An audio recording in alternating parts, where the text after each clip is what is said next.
Hello दोस्तों, तो आप सभी लोग कैसे हो? उम्मीद करती हूँ अच्छे होंगे। तो आज हम मध्य प्रदेश के साहित्यकार एवं कृतियाँ पढ़ेंगे। तो हम प्रमुख साहित्यकार देखेंगे। प्रमुख साहित्यकार में प्राचीन कालीन, मध्यकालीन, आधुनिक और लोक साहित्यकार है।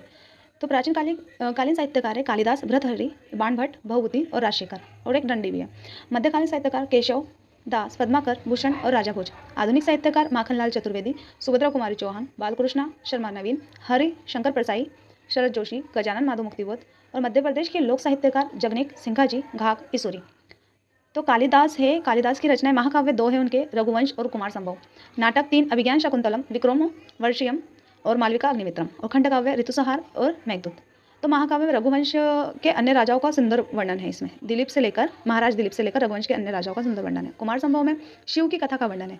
अभिज्ञान शाकुंतलम में यह कालिदास सबसे प्रसिद्ध नाटक है कालिदास का, और दुष्यंत और शकुंतला की प्रेम कहानी का वर्णन है। मालविका अग्निमित्रम में मालविका और शुंग वंश शासक है अग्निमित्र, उनकी कहानी है और शुंग वंश की जानकारी प्राप्त है। विक्रम वर्षियम मृत्युलोक के राजा पुरूरवा तथा देवलोक की अप्सरा उर्वशी की कहानी दी गई है। और खंडकाव्य ऋतुसंहार में कालिदास ने बसंत ऋतु को ऋतु राज बताया है। मेघदूत यक्ष अपनी प्रेमिका को रामगिरी पर्वत से मेघ के माध्यम से संदेश को प्रेषित करने का वर्णन है। नेक्स्ट है भर्तृहरि। भर्तृहरि उज्जैन के राजा भर्तृहरि संस्कृत भाषा के प्रसिद्ध साहित्यकार थे। और ये कालिदास को भारत का शेक्सपियर भी कहा जाता है। और उज्जैन में कालिदास अकेडमी की स्थापना की गई है 1980 में। कालिदास सम्मान रंगमंच और ललित कला के लिए होता है। और भर्तृहरि के बारे में देखते हैं कि ये उज्जैन के राजा भर्तृहरि संस्कृत भाषा के प्रसिद्ध साहित्यकार है। ये उज्जैन के राजा विक्रमादित्य के बड़े भाई हैं। ठीक है। और इनका जन्म उज्जैन में ही हुआ और समाधि सरिस्का राजस्थान में है। जिन्हें शतक त्रयी के नाम से भी जाना जाता है। इनकी रचनाएं श्रृंगार शतक, नीति शतक और वैराग्य शतक। इनकी शैली है मुक्तक और शतक। और इनके जो गुरु थे उनका नाम है बाबा गोरख। और इनकी साधना स्थली है उत्तर प्रदेश चुनार में। भर्तृहरि की गुफा है अपने उज्जैन में ही है। अगला है बाणभट्ट। बाणभट्ट है प्राचीन भारत के महान कवि है, जिन्होंने संस्कृत गद्य साहित्य में अनेक रचनाएं लिखी है। इनकी रचनाएं हैं हर्षचरित, कादम्बरी, मुकुर या चंडी शतक। और शैली है सुक्ति छंद या पांचाल शैली का प्रभाव है इन पे। और हर्षवर्धन के दरबारी कवि है ये। और हर्षवर्धन ने इन्हें अपने दरबार में उच्च पद प्रदान किया था। चक्रवर्ती की उपाधि भी दी थी। और बाणभट्ट का प्रकृति के चित्रण के कारण साहित्य के वनांचलन का केसरी भी कहा जाता है। अगला है भवभूति। भवभूति मिल्टन के नाम से भी प्रसिद्ध है। इनका वास्तविक नाम श्रीकंठ है। और इनकी रचना है मालती माधव, उत्तर रामचरित्र और महावीर चरित्र। इनकी शैली वीर रस प्रधान है। और कन्नौज के राजा यशोवर्मन के दरबारी कवि है। अंग्रेजी साहित्य का मिलन से तुलना की गई है इनकी। और इनका जन्म महाराष्ट्र में हुआ था। अगला दंडी संस्कृत भाषा के प्रसिद्ध कवि। इनकी रचना दश कुमार चरित्र है। राजशेखर त्रिपुरी के कलचुरी वंश के महान युवराज देवप्रथम साहित्य के महान आश्रयदाता थे, जिनके दरबार में संस्कृत के प्रसिद्ध नाटककार राजशेखर रहते थे। इनकी रचना है काव्य मीमांसा, कपूर मंजरी। कपूर मंजरी कलचुरी वंश का वर्णन है। और बाल रामायण, बाल भारत। अब मध्यकालीन साहित्यकार देख लेते हैं। सबसे पहले केशवदास। ये मुगल बादशाह जहांगीर का संरक्षण प्राप्त है इन्हें। इनका जन्म ओरछा में हुआ था। इनके विषय मतलब कठिन काव्य का प्रेत कहा जाता है, हृदयहीन, बहुत कठोर थे। ओरछा के नर इंद्रजीत के दरबार में राजकवि थे। केशव ने श्रृंगार रस से अधिक रचनाएं लिखी है। इनकी रचनाएं रामचंद्रिका, रसिक प्रिया, कवि प्रिया, विज्ञान गीता और रत्नबावनी। अगला है पद्माकर। इनका जन्म सागर मध्य प्रदेश में हुआ था। इनकी प्रमुख रचना गंगा लहरी, यमुना लहरी और जगत विनोद और राम रसायन और हितोपदेश।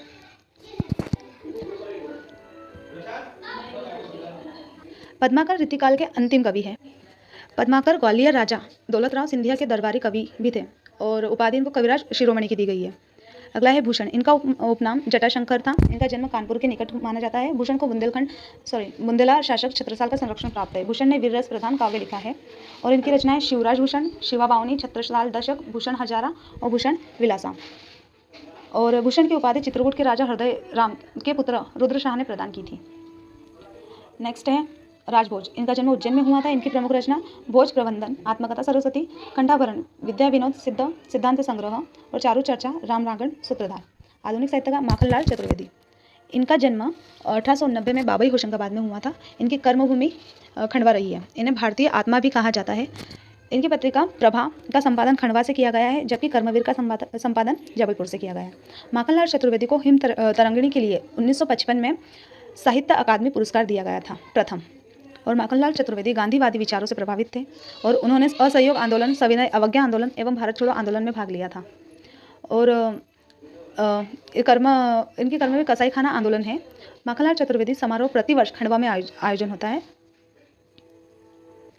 अगला है गजानन माधव मुक्तिबोध, जिनका जन्म श्योपुर में हुआ था। इनकी रचना है चांद का मुँह टेढ़ा और अंधेरे में ब्रह्म राक्षस एवं चंबल की छाती और काट का सपना भी है इनकी एक रचना। पत्रिका का संपादन इन्हें नया खून व वसुधा का किया था। मुक्तिबोध ग्रंथावली 5 खंडों में प्रकाशित हुई है और ये है ना छायावादी युग के प्रसिद्ध साहित्यकार है। इनका जन्म श्योपुर में हुआ था 14 नवंबर 1917 में। अगला है सुभद्रा कुमारी चौहान, इनका जन्म इलाहाबाद के पास हुआ 1904 में।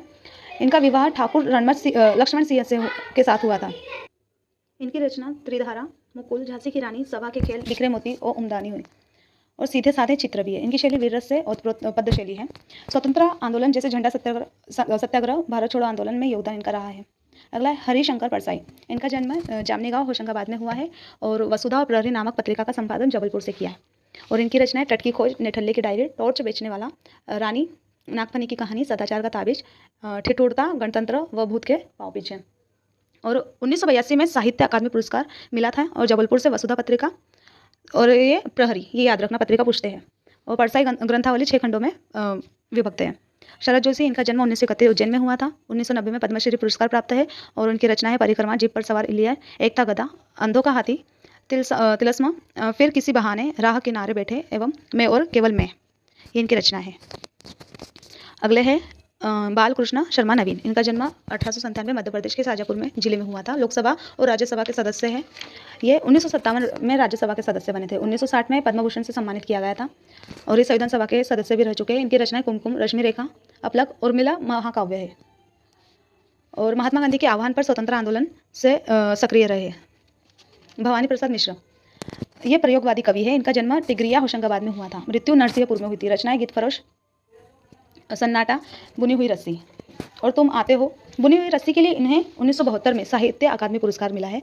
कल्पना, महिला श्रम पत्रिकाओं का संपादन किया है। 1942 में राष्ट्रीय आंदोलन में सक्रिय भागीदारी रही है। मुल्ला रामू जी, इनका जन्म 1896 में भोपाल में हुआ था। इनका पूरा नाम मोहम्मद सिद्दीकी मुल्ला राम जी था। वो गुलाबी उर्दू के जनक माने जाते हैं। इनकी रचना लाठी और भैंस, औरत जात, अंगूरा और मुसाफिर खाना। आचार्य नंद दुलारे वाजपेयी, इनका जन्म उन्नाव जिला उत्तर प्रदेश में हुआ है और कर्मस्थली मृत्यु स्थान उज्जैन था। रचनाएं पूर्व कवियों और लेखकों के नाम पर है। इनकी रचना है जयशंकर प्रसाद, प्रेमचंद्र, महाकवि और सूरदास और महाकवि निराला।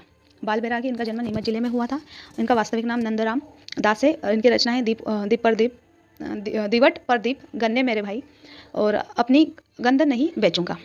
और डॉक्टर श्रीराम परिहार निमाड़ साहित्य का इतिहास और कहे जन सिंगा नामक 2 पुस्तकों के लेखक है ये। निमाड़ के अन्य प्रमुख साहित्यकार संत सिंगा जी, महादेव प्रसाद, प्रभाकर चौबे और गौरीशंकर शर्मा। अमृतलाल वेकड़ गुजराती और हिंदी भाषा के प्रसिद्ध साहित्यकार है। इनका जन्म 1928 में जबलपुर में हुआ था। 2018 में इनका निधन हुआ था। इनकी रचनाएं तीरे तीरे नर्मदा और सौंदर्य की नर्मदा। अगला है अशोक वाजपेयी, साहित्यकार। इनका जन्म छत्तीसगढ़ के दुर्ग जिले में हुआ था। ये ललित कला अकादमी के अध्यक्ष भी रह चुके हैं। इनकी रचनाएं हैं एक पतंग, अनंत तत्पुरुष। अब मध्य प्रदेश के लोक साहित्यकार है जगनिक। इनका संबंध बुंदेलखंड से है। आला खंड इनकी आला गायन, जिसमें 52 खंड दिए हैं।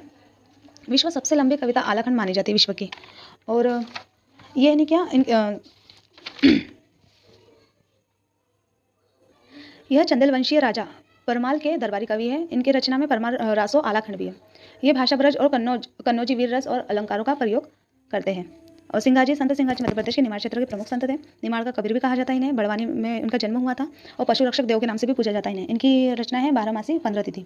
घाघ का जन्म लेकर विवाद है और कृषि से संबंधित है और ये अकबर के समकालीन रहे हैं। इनकी रचना है घाघ भादरी की रचना। और इसूरी, इनका जन्म झांसी जिले के मोड़की गाँव में हुआ था। इनका पूरा नाम हड़ताल इसूरी है। रचना इसूरी की पाक, इसूरी प्रकाश और इसूरी सत्सई। ये देख रहे थे समारोह। कालिदास समारोह उज्जैन में होता है।